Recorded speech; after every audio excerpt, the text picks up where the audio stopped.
বাঙালির জন্য আসলে গণতন্ত্র না। কারণ এখানে জনগণ জানেই না তারা কি চায়।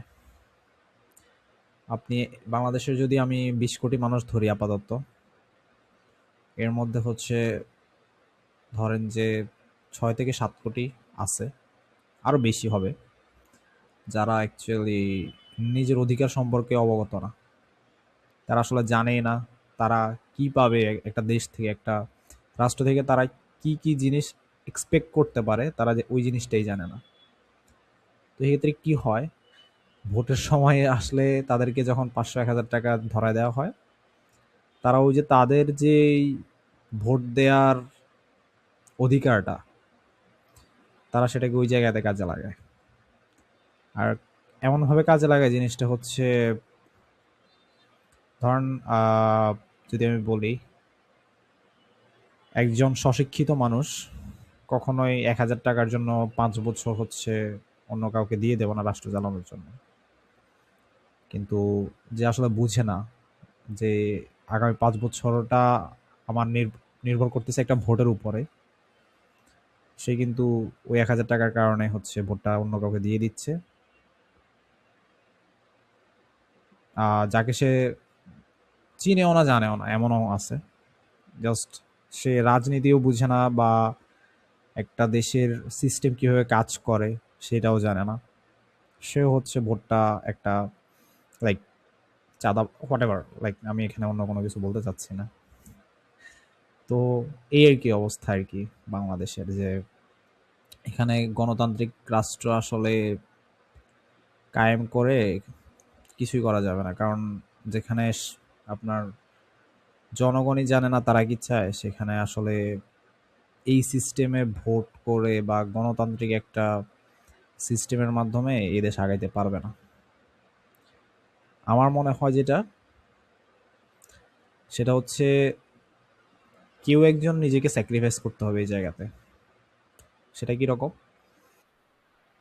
একজন মানুষ, সে হইতে হবে সৎ, সে হইতে হবে খুবই সাহসী, আর সে যে কোনোভাবে ওয়ান কাইন্ড অফ, আমি যদি বলি, বাঙালিকে আপনি কোনোভাবে বুঝাইতে পারবেন না। আপনি ভালো কাজ করতে গেলেও এখানে বাধা আসবে, অনেক বাধা আসবে, বিশেষ করে ভালো কাজ করতে গেলে বাধা বেশি আসবে আর কি বাংলাদেশে। সো এই ক্ষেত্রে আসলে মানে জিনিসটা এইভাবে আসলে স্যাক্রিফাইস করতে হবে ওকে, যে সে ক্ষমতায় আসতে হবে অন্য ওয়েতে, লাইক, নর্মালি সে, যদি বলি, সে যদি সৎ হয়, শুধুমাত্র সৎ হয়, সাহসী না হয়, সে জীবনে হচ্ছে ক্ষমতা আসতে পারবে না। দ্যাট মিন্স তাকে হইতে হবে ধুরন্ধর, অনেক সাহসী, সৎ, অনেক কিছুর কম্বিনেশন থাকতে হবে ওর মধ্যে।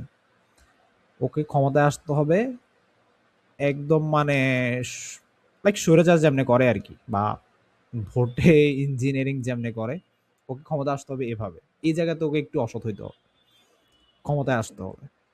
কারণ নর্মালি আসলে এভাবে আসা সম্ভব না বাংলাদেশের প্রেক্ষাপটে, যেটা বলতেছি।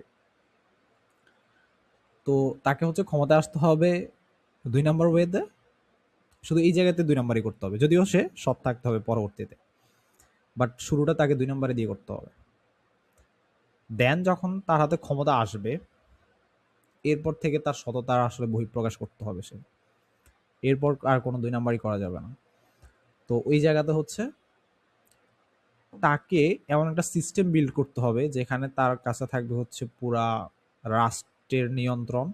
সে মানে যেভাবে গড়ে তুলতে চায় কান্ট্রিকে, মানে একটা দেশকে, ওভাবে সে হচ্ছে জিনিসটাকে বিল্ড করবে নিজের মতো করে। এখানে কোনো সাধারণ পাবলিকেরও মতামতের খুব একটা ইয়ে করা হবে না। সো এই জায়গা থেকে একটা জিনিস হবে কি, এই যে মানুষ, আমরা অনেক সময় আসলে অনেকের সমালোচনা করি না জেনেই। লাইক দেখা গেছে একজন এমপি এই কাজ করছে, হোক সেটা এক্স ভালো করছে বা খারাপ করছে, হোয়াট এভার, আমরা জিনিসটার একদম ভিতরের কোনো কিছু না জেনে এটা নিয়ে সমালোচনা শুরু করি। সো এটা বাঙালি অ্যাকচুয়ালি লাইক নেচার বলতে পারেন, ওয়ান কাইন্ড অফ। এই জায়গা থেকে আহ, আমি মনে করি যেই হচ্ছে মানে একজন সৎ নিষ্ঠাবান সাহসী মানুষ যখন ক্ষমতায় আসবে, তার জনগণের আসলে কোনো মতামতের উপর ভিত্তি করে কোনো কিছুর নেওয়া লাইক সিদ্ধান্ত নেওয়াটা ঠিক হবে না। তাকে চলতে হবে নিজের একটা ওয়ে বানায়, যে হচ্ছে না আমি এই বাংলাদেশটাকে 5 বছর পর এই জায়গাতে নিয়ে যাব, একটা আছে এই পর্যায়ে, আমি এটাকে এই পর্যায়ে নিয়ে যাব। তো এটার জন্য আমাকে যা যা করা লাগবে আমি কোনো কিছুর দিকে তাকাবো না। কোনো লাইক কাউকে ছাড় দিয়ে কোনো কাজ করা, অথবা কোনো কিছুর সাথে আপোষ করে কাজ করা, এটা একদমই করা যাবে না। অথবা জনগণ অনেক সময় কি করে, আহ, আপনি হয়তো দেখে থাকবেন যে কোনো গরিব মানুষ যদি হচ্ছে কোনো অন্যায় করে, মানুষ এটাকে খুবই মানে সফটলি দেখে যে আরে গরিব মানুষের সে করে ফেলছে বা হোয়াট। এই ছোট ছোট জিনিসগুলাই হচ্ছে আপনার দেশের মানে উন্নতির ক্ষেত্রে একটা অন্তরায় বলতে পারে। এই জিনিসগুলোকে অ্যাভয়েড করতে হবে। আর সব কিছুকে সমানভাবে দেখতে হবে, হার্ডলি মেনটেন করতে হবে। মানে কোথাও কোনো ছাড় দেওয়া যাবে না, সবকিছু একটা রুলস অ্যান্ড রেগুলেশনের মধ্যে নিয়ে আসতে হবে। যখন এই জিনিসটা বাস্তবায়ন করা পসিবল হবে, সবাই একটা রুলসের আওতায় চলে আসবে, তখনই মেইনলি মানে আমি যদি বলি বাংলাদেশটাকে আসলে উন্নতি করা সম্ভব। আর আমাদের এখানে আসলে যারা হচ্ছে ওই যে চাঁদাবাজি বলেন বা অন্যান্য যা ইয়া করেন, এগুলা বিশেষ করে এই যে ছাড় দেয়া হচ্ছে কেন, ওই যে রাজনীতির কিছু বড় ভাই আছে, ওনাদের ছত্রছায়া এগুলা হচ্ছে করা হয়। সো এই টাইপের মানুষগুলার যদি ওদের পথ থেকে সরায় দেওয়া যায়, সিস্টেমটাকে পুরোটাই হচ্ছে চেঞ্জ করতে হবে, দ্যাটস ইট, আর কিছুই না। আর আইনের যে প্রপার ব্যবহার আমাদের দেশে, এখন অনেকে বলবে যে কয়জনের উপর আইন প্রয়োগ করবে। সবার উপর আইন প্রয়োগ করা আসলে দরকার হয় না। আপনি দুই একটা আইন প্রয়োগ করে দেখান, দুই একটা আইন প্রয়োগ করে দেখান, সবাই দেখুক যে আসলে চাঁদাবাজি করলে কি হয়। এখন দেখা গেছে একজন আজকে ধরে নিয়ে আসলো চাঁদাবাজির জন্য, 2 দিন পরে সে আবার ছাড়া পেয়ে গেল। 2 দিনও লাগে না, লাইক সকালে নিয়ে যায়, বিকেলে আবার এটাকে বড় ভাই হচ্ছে ছাড়াই নিয়ে আসে।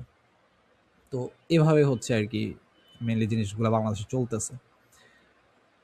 তো ওভারঅল তারপর যদি বলি আরেকটা ব্যাপার, সেটা হচ্ছে আমাদের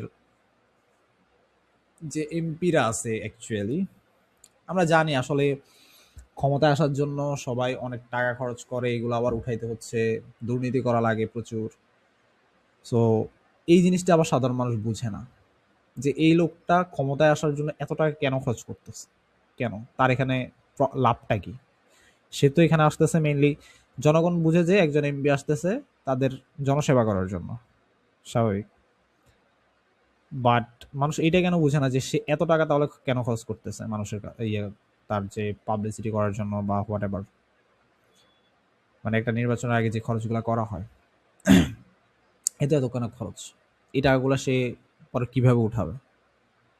এটা যদি একদম মানে সাধারণ মানুষ বুঝতো, তাহলে কখনোই যারা হচ্ছে এইভাবে হচ্ছে প্রচার প্রচারণা করে হচ্ছে ধুমধাম করে নির্বাচন করে, এদেরকে কখনো ভোট দিত না। তো এই জিনিসটা আর কি, মানে বাংলাদেশকে নিয়ে যদি আসলেই কিছু করতে চায় কেউ, আমার হচ্ছে সারসংক্ষেপ মানে একটা সিম্পল ওয়ে আমার যেটা মনে হইলো আর কি, এটা ছাড়া আর কোনো ওয়ে আমার কাছে জানা নাই। একজন সৎ, সাহসী, যোগ্য মানুষ, মানে সামহাও ক্ষমতাটা নিয়ে নিজের মতো করে, জনসাধারণের কোনো কথাকে তোয়াক্কা না করে নিজের মতো করে দেশটাকে বিল্ড করবে, এরকম একজন মানুষ আসতে হবে আর কি। ইভেন সে 5 বছর থাকার পর সে ওই যে লাইক গণভোটে আবার সরকার নির্বাচন, এই সিস্টেমটা রাখাই যাবে না। তার ওই জিনিসটাকে হচ্ছে ইয়ে করতে হবে যে আমি 5 বছর ধরে যেটা বিল্ড করতেছি, এটা যদি আবার গণভোট দিয়ে হচ্ছে আবার অন্য আরেকজন হচ্ছে ক্ষমতাটা নিয়ে যায়, ও খায় ফেলবে আবার। তো ওই লোকটাকে হচ্ছে দেশের পুরা দায়িত্বটা নিয়ে কাজ করে যেতে হবে। যদি সামহাও তার মেয়াদ শেষ হয়ে যায় একটা বয়স পরে, তো সরকার আর হচ্ছে আই ডোন্ট নো, একটা তো মেয়াদ আছেই। সো ওই মেয়াদ পরে হচ্ছে কাকে সে দায়িত্বটা দিবে সেটা সে নিজে হচ্ছে এই যে সময়টাতে সে হচ্ছে কাজগুলা করতেছে, এই সময়টাতে সে অন্য কাউকে হচ্ছে খুঁজে বের করতে হবে যে আসলে তার সে যেভাবে কাজ করতেছিল এর যোগ্য উত্তরসূরি কে। এরকম একজনকে হচ্ছে খুঁজে বের করে তাকে হচ্ছে দায়িত্বগুলো হচ্ছে অর্পণ করতে হবে তার মেয়াদ শেষ হওয়ার পর আর কি। সো এটা আমার থটস অ্যাকচুয়ালি, লাইক আমি কোনো রাজনীতিবিদ না অথবা কোনো বিশ্লেষক না, সাধারণ একজন মানুষ নিজের থটসটা শেয়ার করলাম বাংলাদেশ নিয়ে বা বাংলাদেশের প্রেক্ষাপট নিয়ে। So yep that's it, thank you so much.